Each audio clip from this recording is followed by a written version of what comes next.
Si tu es en démarrage de garderie en installation, tu sais qu'il y a énormément de lois et de règlements du ministère de la Famille à respecter. T'es pas obligé de savoir toutes ces lois et ces règlements-là par cœur, mais tu dois pouvoir t'y référer aux besoins et surtout connaître les principaux. Aujourd'hui, je te présente les 7 lois et règlements qui sont, quant à moi, les plus importants à retenir en démarrage de garderie en installation.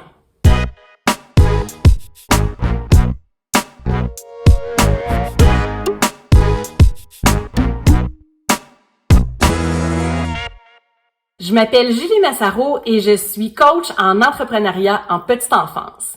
Donc, premièrement, une des lois les plus importantes, surtout pendant que tu vas être en recherche de lieu, donc à la recherche d'un local ou d'une bâtisse, pour pouvoir ériger ta garderie en installation, ça va être le règlement de la superficie requise. Donc, pour ce qui est des poupons, donc des enfants qui ont moins de 18 mois, tu dois prévoir avoir au moins 4 mètres carrés par enfant, ce qui inclut les dortoirs, et 2,75 mètres carrés par enfant. Ça, c'est pour les grands, donc pour les enfants qui ont plus de 18 mois. Attention toutefois, ces superficies n'incluent pas les vestiaires, les aires communes, la cuisine, ton bureau, la salle des employés, le rangement, etc. Deuxième loi et règlement, encore une fois, quand tu vas être en recherche d'un lieu, donc d'un local ou d'une bâtisse, ça va être super important de regarder la fenestration qui donne sur l'extérieur, parce qu'il y a un des règlements du ministère de la Famille qui stipule que les fenêtres donnant sur l'extérieur doivent avoir une surface vitrée minimale de 10% de la superficie de la pièce. Ça veut dire que chacun de tes locaux doivent avoir des fenêtres vitrées qui donnent sur l'extérieur pour une superficie vitrée de minimum 10% des pieds carrés de ton futur local.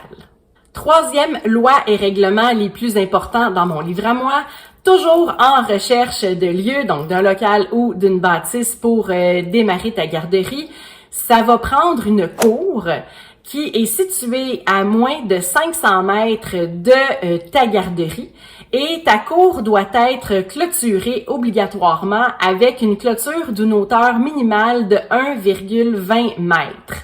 Attention, tu dois pouvoir accueillir le tiers des enfants que tu demandes au permis et la superficie requise pour la cour est de 4 mètres carrés par enfant. Advenant le cas où tu prévoyais utiliser un parc à proximité de ta garderie, tu ne serais pas dans ce cas-là obligé d'avoir une cour, à condition que le parc soit situé à moins de 500 mètres de ta garderie et qu'il soit entièrement clôturé.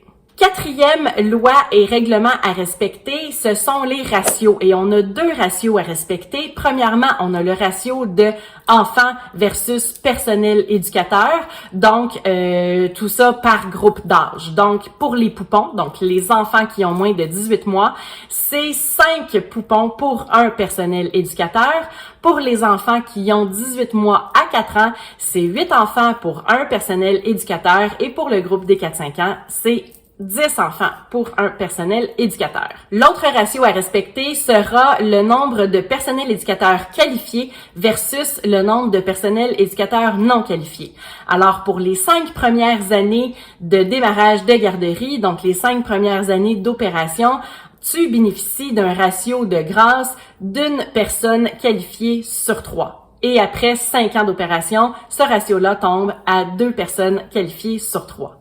Pourquoi c'est important de connaître ces lois et règlements-là avant de démarrer ta garderie? C'est simplement pour t'assurer d'avoir des prévisions financières les plus précises possibles et pour prévoir tes futures embauches. 5e loi et règlement à respecter, surtout important pour les démarrages de garderie, c'est le nombre de toilettes et de lavabos à prévoir avoir sur place. Donc, c'est une toilette et un lavabo pour 15 enfants. Oublie pas également, pour ce qui est de l'aménagement de ta garderie, si tu prévois accueillir plus de 20 enfants, tu auras obligatoirement besoin d'un bureau administratif. Inquiète-toi pas, l'architecte qui va dessiner tes plans d'aménagement est au courant de toutes ces lois et règlements-là pour ce qui est de l'aménagement des locaux. Sixième loi et règlement important à respecter en démarrage de garderie, c'est que l'installation devra être munie d'un mécanisme pour contrôler l'accès. Donc, soit une carte à puce, un code à numéro, bref, ou une sonnette, mais c'est pas n'importe qui peut entrer et sortir de la garderie facilement. Il faut vraiment que l'entrée de l'installation, donc la porte, soit munie d'un mécanisme qui contrôle l'accès. Attention ici toutefois, les parents devront pouvoir avoir accès à l'installation grâce à une carte à puce, au code à numéro ou à la sonnette pendant toutes les heures d'ouverture de la garderie. Septième loi et règlement important en démarrage de garderie, et celui-là, ouvrez vos oreilles, c'est une nouveauté. À la fin des travaux, il faut absolument avoir un certificat délivré par un architecte qui atteste que les travaux ont été réalisés en respectant le plan d'aménagement initialement approuvé par le ministère de la Famille. Pour avoir une meilleure vision globale, je te suggère très fortement de prendre connaissance et de lire l'intégralité des lois et des règlements du ministère de la Famille. Les documents sont disponibles directement sur leur site au www.mfa.gouv.qc.ca. Clique j'aime si tu as apprécié le contenu de ma vidéo et n'hésite pas à la partager. Je t'invite par le fait même, si ce n'est pas déjà fait, à t'abonner à ma chaîne YouTube. Je partage chaque semaine une vidéo pour t'aider à devenir une meilleure entrepreneur en petite enfance. Finalement, j'ai un outil pour celles en démarrage de garderie. Ce sont des feuilles de route des étapes essentielles au démarrage d'une garderie, ainsi qu'une vidéo explicative de plus de 50 minutes. C'est gratuit. Je t'invite à télécharger l'outil si c'est pas déjà fait. Le lien pour télécharger cet outil-là se retrouve dans la description de la vidéo. Ici Julie Massaro qui te dit merci et à bientôt!